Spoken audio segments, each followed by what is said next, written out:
Ignaz Semmelweis. In 1847, Ignaz Semmelweis was a Hungarian doctor watching women die. At Vienna General Hospital's maternity ward, 1 in 6 mothers died from childbed fever. But here's the disturbing pattern he noticed.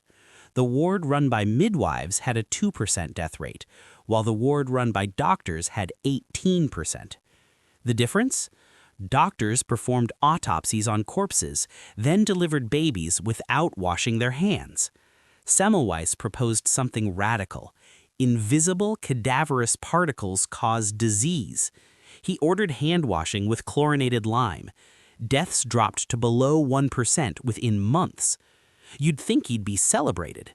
Instead, the medical establishment destroyed him. Doctors were offended by the suggestion they were killing patients.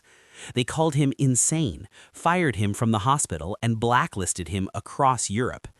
Semmelweis suffered a mental breakdown, writing angry letters calling his critics murderers. In 1865, he was tricked into visiting an asylum where guards beat him. He died 14 days later from an infection, the same type he'd fought against. 20 years later, germ theory proved him right. Today, hand hygiene prevents 1.4 million deaths annually. The man who could have saved millions died in disgrace, proven right too late. His story gave us Semmelweis reflex, the tendency to reject new evidence that contradicts established beliefs. Galileo Galilei. In 1609, Galileo Galilei pointed a telescope at the sky and saw something that would nearly cost him his life. Jupiter had moons orbiting it, proving not everything revolved around Earth. Venus showed phases like our own moon, proving it circled the sun. These observations supported Copernicus's heliocentric model, directly contradicting the Catholic Church's teaching that Earth was the universe's center. The Church summoned Galileo to Rome in 1616, warning him to abandon these ideas. But Galileo couldn't stay silent. In 1632, he published Dialogue Concerning the Two Chief World Systems, using clever arguments to support heliocentrism. Pope Urban VIII, his former friend, felt personally betrayed. The book's simple-minded character defending geocentrism seemed to mock the Pope himself. The Roman Inquisition tried Galileo for heresy in 1633. Threatened with torture, the 69-year-old scientist recanted his views. Legend says he muttered, "Eppur si muove," and yet it moves, after his forced confession. Sentenced to house arrest for life, Galileo went blind but continued working, smuggling scientific manuscripts out of Italy. He died in 1642, banned from burial in consecrated ground. The Church didn't fully acknowledge their error until 1992, 350 years later. Today, 4 of Jupiter's moons bear the name Galilean moons, and his principle of relativity became the foundation for Einstein's theories. The father of modern science spent his final years imprisoned for telling the truth. Gregor Mendel. In 1856, an Austrian monk began growing peas in his monastery garden. Mendel wasn't taken seriously by scientists. He'd failed his teaching certification twice and worked in obscurity. Over 8 years, he cultivated and tested 29,000 pea plants, meticulously recording 7 characteristics across generations. His mathematical precision was unprecedented in biology. Mendel discovered that traits passed down in predictable ratios, 3:1 for dominant to recessive traits. He proposed factors, what we now call genes, came in pairs, 1 from each parent. In 1865, he presented his findings to the Natural History Society of Brunn. The audience of 40 scientists didn't ask a single question. When published, his paper received exactly 0 citations during his lifetime. Charles Darwin, struggling to explain inheritance for natural selection, never learned of Mendel's work despite its sitting in libraries Darwin visited. Mendel wrote to leading botanist Carl Nageli, who dismissed his work as too narrow. Discouraged, Mendel became abbot in 1868 and largely abandoned science. He died in 1884, unknown and unrecognized. 16 years after his death, 3 scientists independently rediscovered Mendel's laws. His work became the foundation of genetics, explaining everything from hereditary diseases to evolution. Today, every biology student learns Mendelian genetics. The father of genetics died thinking he'd failed, never knowing he'd solved biology's greatest puzzle. Alfred Wegener. In 1912, German meteorologist Alfred Wegener proposed something insane: continents moved. Looking at maps, he noticed South America and Africa fit together like puzzle pieces. He found identical fossils on opposite sides of oceans, matching rock formations across continents and glacial deposits in tropical regions. His theory? All continents once formed a supercontinent called Pangaea. The geological establishment erupted in mockery. The American Association of Petroleum Geologists organized entire symposiums to attack him. The president of the Royal Geographical Society called his theory complete nonsense. Scientists demanded to know what force could move continents. Wegener couldn't explain the mechanism, making him an easy target. He was just a weatherman playing with rocks, they said. Wegener spent years in Greenland collecting evidence, enduring temperatures of minus 60 degrees Fahrenheit. In 1930, on his 4th expedition, he celebrated his 50th birthday on the ice sheet.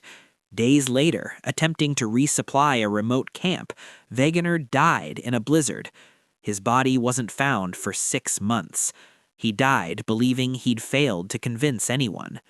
30 years later, seafloor spreading was discovered, providing the missing mechanism: plate tectonics. Wegener was completely vindicated. Today, GPS confirms continents move 2 to 10 centimeters annually. The meteorologist who solved geology's greatest puzzle froze to death searching for proof, never knowing he'd revolutionized Earth science. Barry Marshall. In 1982, Australian doctor Barry Marshall found bacteria in stomach biopsies. This was supposedly impossible. Medical textbooks stated stomach acid killed all bacteria. Marshall and pathologist Robin Warren proposed these Helicobacter pylori bacteria caused stomach ulcers, not stress or spicy food as everyone believed. The medical establishment laughed. Drug companies making billions from antacids weren't laughing. They were furious. Marshall presented his findings at medical conferences. Gastroenterologists walked out. Journals rejected his papers. Critics said finding bacteria meant nothing. They were probably contamination or harmless passengers. Desperate to prove his theory, Marshall made a decision that horrified colleagues. In July 1984, he drank a beaker of H. pylori culture containing 1 billion bacteria. Within days, Marshall developed severe gastritis. Endoscopy showed his healthy stomach lining transformed into inflamed tissue matching ulcer patients. His wife, learning about the experiment only after he'd done it, threatened divorce if he didn't immediately treat himself. He took antibiotics and recovered completely, proving ulcers could be cured, not just managed. Still, it took another decade for acceptance. Today, antibiotic treatment cures 90% of ulcers in 2 weeks. Previously, patients suffered for decades. Marshall's self-experiment prevented millions of surgeries and saved countless lives. In 2005, he won the Nobel Prize. The man who drank bacteria to prove doctors wrong revolutionized gastroenterology. Rosalind Franklin.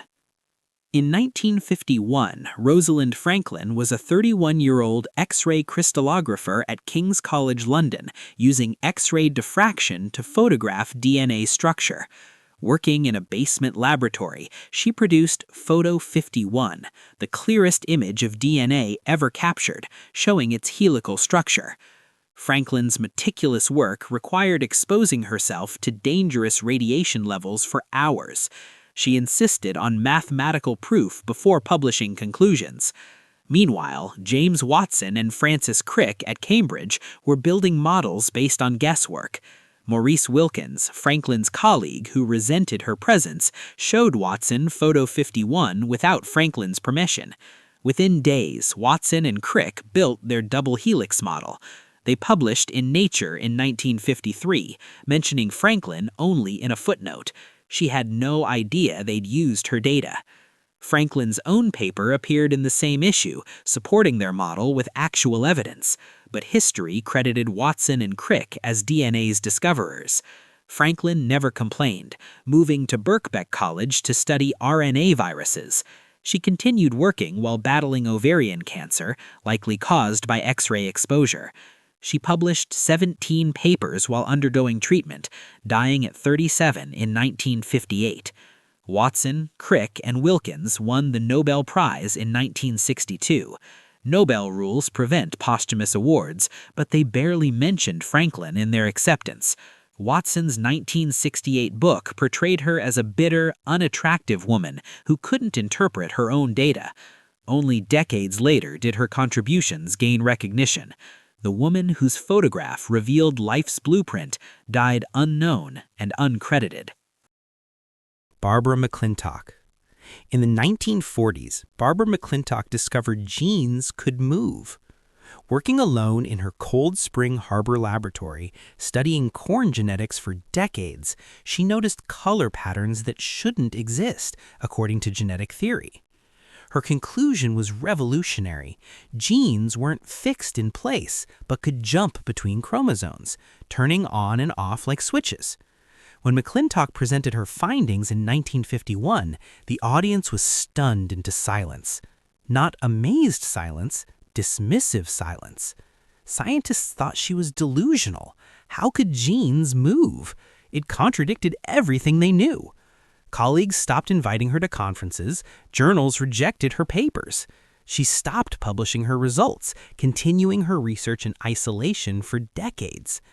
McClintock became the field's ghost, technically employed but completely ignored. Scientists called her work incomprehensible and mad. She watched molecular biology advance around her discovery, waiting. She later said, "I knew I was right. They would catch up eventually."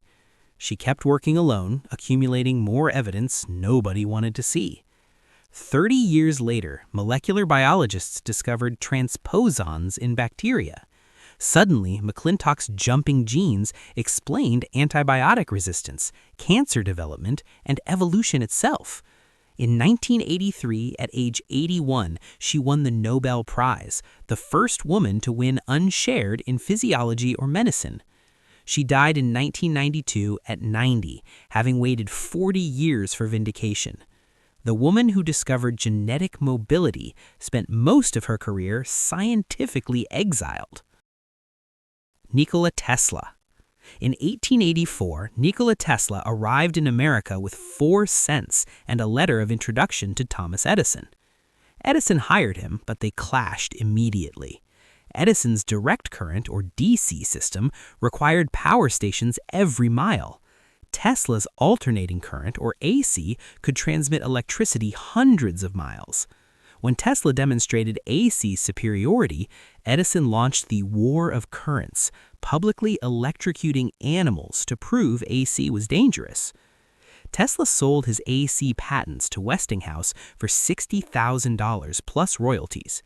If honored, those royalties would have made Tesla the world's richest man.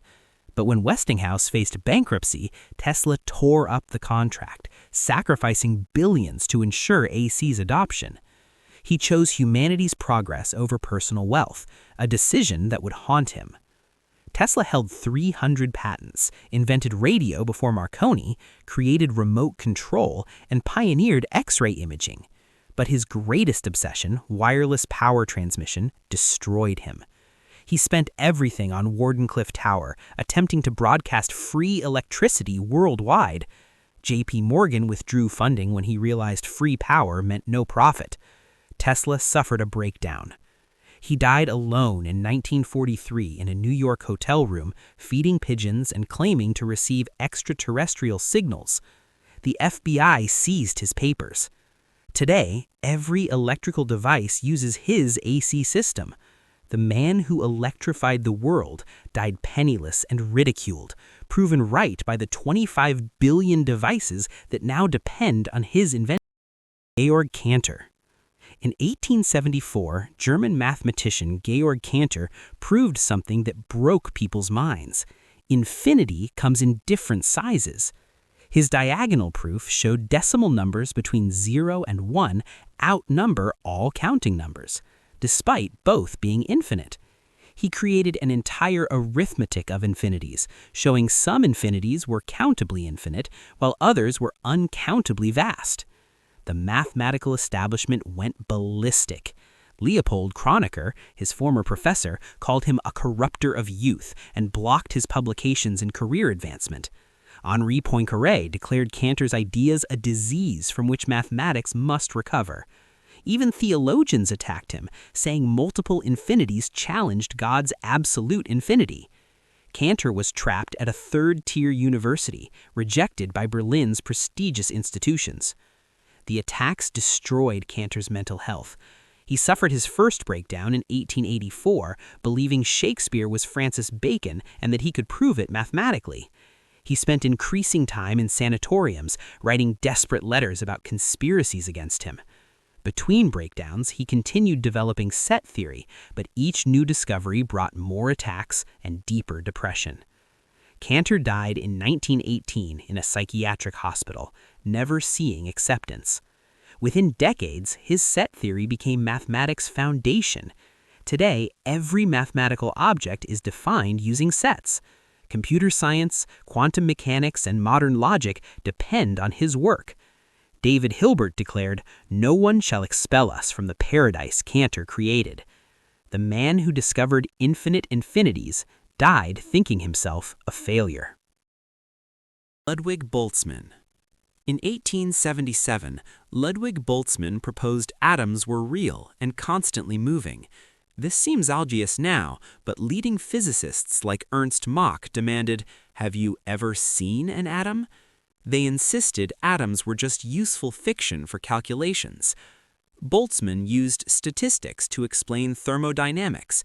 Gas pressure came from trillions of atomic collisions, temperature from average atomic motion.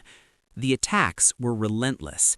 Wilhelm Ostwald led the energeticist movement, declaring energy, not atoms, was reality's foundation. Every conference became a battle. Boltzmann would present mathematical proofs. Critics would demand physical evidence. Max Planck, initially supportive, abandoned atomic theory under pressure. Boltzmann stood almost alone, defending atoms through complex mathematics colleagues couldn't follow. The isolation broke him. Boltzmann suffered severe bipolar disorder, experiencing manic periods of brilliant productivity followed by suicidal depression. His eyesight failed from overwork. Students reported him breaking down during lectures, apologizing for wasting their time with atomic fantasies. His wife became his nurse, transcribing his work when he couldn't see.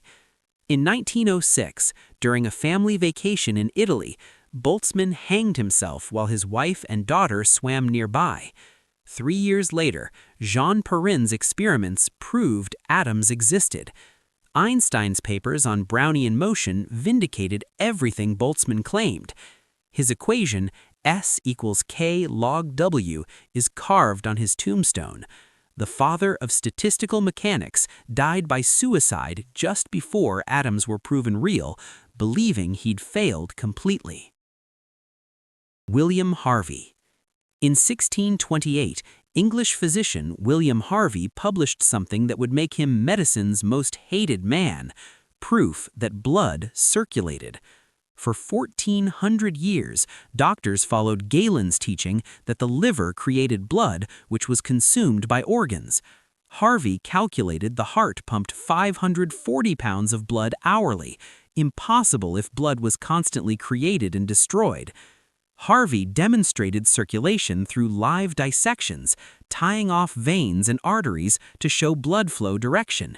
He proved valves in veins allowed only one-way flow toward the heart. but he was attacking medicine's foundation. The Royal College of Physicians turned against him. His medical practice collapsed as patients fled the circulator, contemporary slang for quack. Critics called him insane for suggesting the same blood returned repeatedly to the heart. Where were the connections between arteries and veins? Without microscopes, Harvey couldn't show capillaries. Famous anatomist Jean Riolin led vicious attacks. Harvey's former patients publicly mocked him. Demonstrating on live animals earned him accusations of cruelty. Harvey lived to see partial vindication when Marcello Malpighi discovered capillaries in 1661, 4 years after Harvey's death. But full acceptance took decades. Today, Harvey's discovery enabled blood transfusions, heart surgery, and modern physiology. Every medical student learns circulation in minutes. The physician who discovered life's most basic function died still fighting for acceptance, having lost his career to tell the truth. Marie Curie. In 1898, Marie Curie was processing literal tons of pitchblende uranium ore in a leaking shed without heat, stirring boiling vats of radioactive material with an iron rod as tall as herself. After 4 years, she isolated 1 decigram of radium, proving radioactivity came from atomic structure, not molecular composition. She literally glowed in the dark from radiation exposure, keeping radium salts in her pocket because she liked their pretty light. The scientific establishment refused to believe a woman made such discoveries. The French Academy of Sciences rejected her membership. She lost by 2 votes simply for being female. Critics claimed her husband Pierre was the real scientist. She was just his assistant. When she won her first Nobel Prize in 1903, some scientists protested, including her. The Swedish Academy almost removed her name until Pierre threatened to refuse the prize. After Pierre died in 1906, newspapers called her a husband-stealing foreign temptress when her affair with physicist Paul Langevin became public. Mobs surrounded her home shouting, "Death to the foreigner." Einstein wrote letters defending her. Despite winning a second Nobel in 1911, the first person to win in 2 different sciences, France nearly deported her. Curie died in 1934 from aplastic anemia caused by radiation exposure. Her notebooks remain radioactive for another 1,500 years. She opened radioactivity research, enabling nuclear power and medicine, yet she spent her career fighting for basic recognition. The most accomplished scientist of her era died from the very force she discovered. Alan Turing. In 1936, 24-year-old Alan Turing invented the computer, not physically, but conceptually. His Turing machine proved any calculation could be performed by a simple device reading and writing symbols on tape. During World War II, he broke the Enigma code, shortening the war by 2 years and saving 14 million lives. Churchill said Turing made the single biggest contribution to Allied victory. But Turing saw further. In 1950, he proposed the Turing test for artificial intelligence. If a machine could convince humans it was human through conversation, it was thinking. Scientists ridiculed this. Machines thinking? Absurd.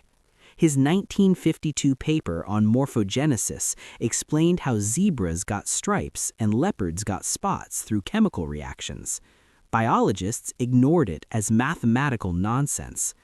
That same year, Turing was arrested. His crime? Homosexuality. Given the choice between prison and chemical castration, he chose hormones that caused him to grow breasts and become impotent. His security clearance was revoked. He couldn't continue his classified research. Former colleagues avoided him. On June 7, 1954, Turing died from cyanide poisoning, a half-eaten apple beside him.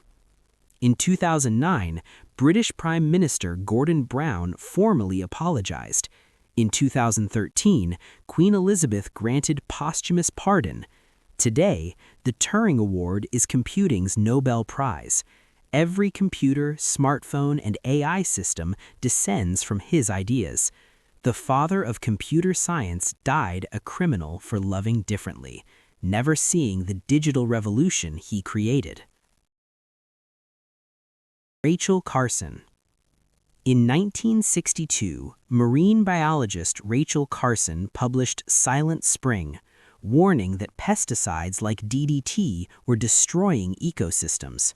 She documented birds dropping dead mid-flight, their eggs too fragile to hatch. She traced pesticides through food chains, showing bioaccumulation made chemicals more concentrated at each level. Her conclusion? We were poisoning our planet. The chemical industry spent $250,000, the equivalent of $2.5 million today, attacking her. They produced pamphlets calling her a hysterical woman, communist sympathizer, and threat to American agriculture. Former Agriculture Secretary Ezra Taft Benson wondered why a spinster with no children was so concerned about genetics. Monsanto published The Desolate Year, depicting famine without pesticides. Carson was dying of breast cancer during the attacks, undergoing radiation while defending her work. She wore wigs during congressional testimony, hiding her illness to avoid seeming weak. Critics claimed she wanted humanity to starve. Actually, she advocated biological pest control and targeted pesticide use. She never called for total bans, just caution. Carson died in 1964, 2 years after publication, but her book launched modern environmentalism. The EPA formed in 1970. DDT was banned in 1972. Bald eagle populations recovered from 487 pairs to over 70,000 today. The woman chemical companies tried to destroy as anti-progress created environmental science, dying before seeing the movement she birthed. Jonas Salk. In 1952, polio paralyzed 58,000 American children. Parents kept kids home from swimming pools, movie theaters, anywhere crowds gathered. Jonas Salk, a son of Russian Jewish immigrants, worked 16-hour days developing a vaccine using killed virus, opposing established wisdom that only live viruses created immunity. Senior scientists called him reckless.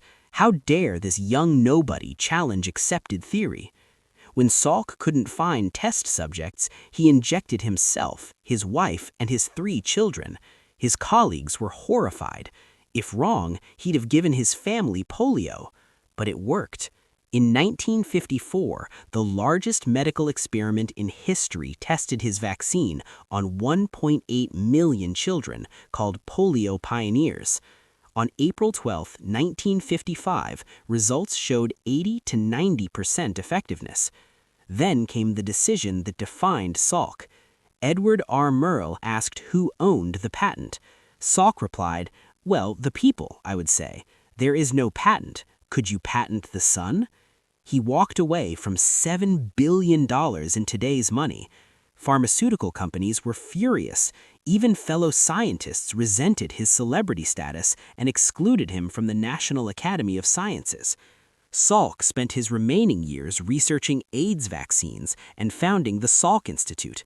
He died in 1995, having given away billions, proving some scientists value lives over profit.